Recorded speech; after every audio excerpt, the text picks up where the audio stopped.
and they beat the Pittsburgh Steelers at 25-10. But the storyline, it's not that I want to ignore the Chargers, but I'm going to ignore the Chargers because the Steelers now only lead the Ravens by 1 game. So what has gone wrong here? Take a listen to this interaction between a reporter last night and Mike Tomlin about the quarterback and his performance. How would you assess Aaron's performance tonight? How would you? Oh, boy. How would you? Okay, well, that's an interesting one.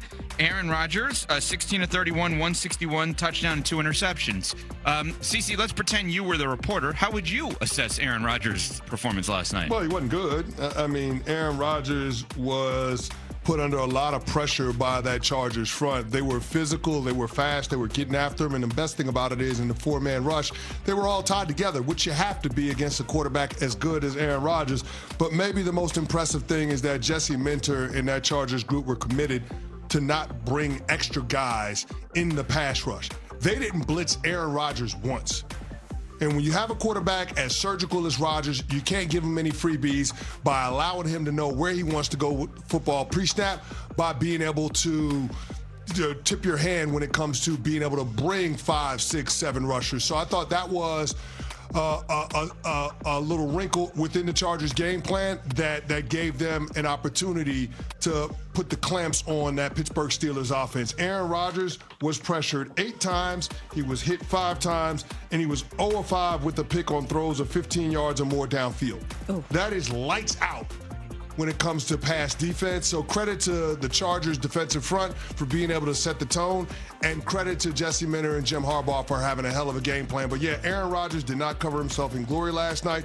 He was not able to elevate that offense to the level that they needed to in order to keep pace with what the Chargers had going on. And to keep pace with what the Ravens are doing in the AFC North. Vegas has been predicting this for quite some time. And even though we didn't believe in the Steelers, we also didn't believe in the Ravens. And when you have your quarterback in Aaron Rodgers, a guy who's that accomplished, who has that much success across his career, looking like that last night, you're not going to beat many good football teams. Incompletions, fumbles, the turnovers, it was just bad for Pittsburgh. And I'm looking at the Baltimore Ravens, and I'm starting to become a believer in them.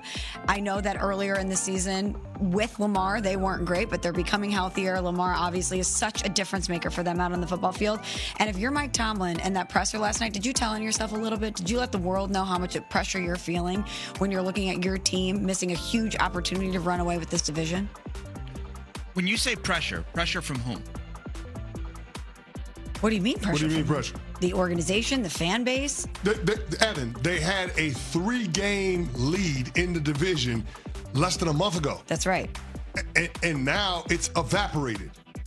And according to our FPI, the Pittsburgh Steelers are only favored in 3 of the remaining 8 games. So Mike Tomlin is in danger of having his first losing season in 19 years as the guy in Pittsburgh. That's the kind of pressure that Smalls is talking about that Mike Tomlin is feeling. There is no excuse for the Pittsburgh Steelers not to win the AFC North, and yet it's starting to feel like it's trending in that direction, and I don't know that anybody in that building has the answers in order to change it. That's the pressure.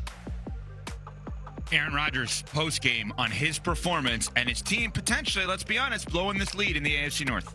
Yeah, I think I need to.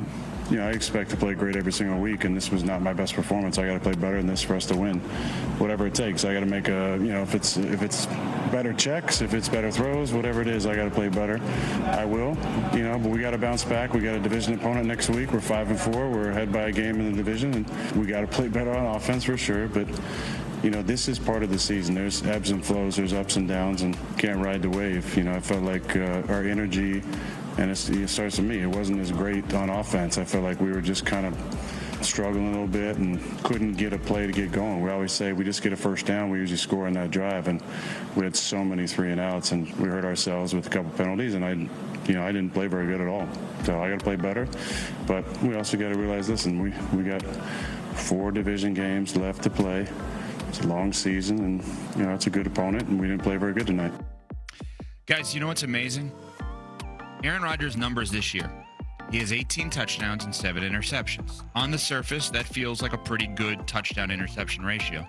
Do you know he has already thrown more interceptions this year than their quarterbacks combined did last year? Oof. And their quarterbacks combined last year were Russell Wilson, Justin Fields, and Kyle Allen.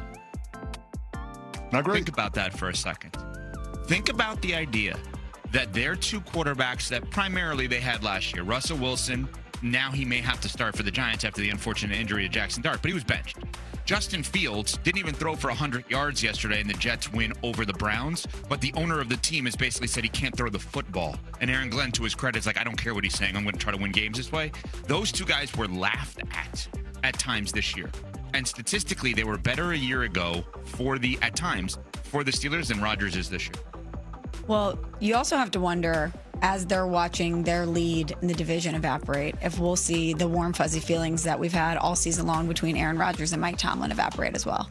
When you have Mike Tomlin in the postgame presser being that curt about his quarterback's performance, and Aaron Rodgers has been the consummate professional so far in Pittsburgh. He's done everything that Mike Tomlin has asked. He's become one of the guys. He has not made it about him. But if this continues to be a downward spiral, will we see things start to flare up in that way in Pittsburgh? I'm sure there's going to be.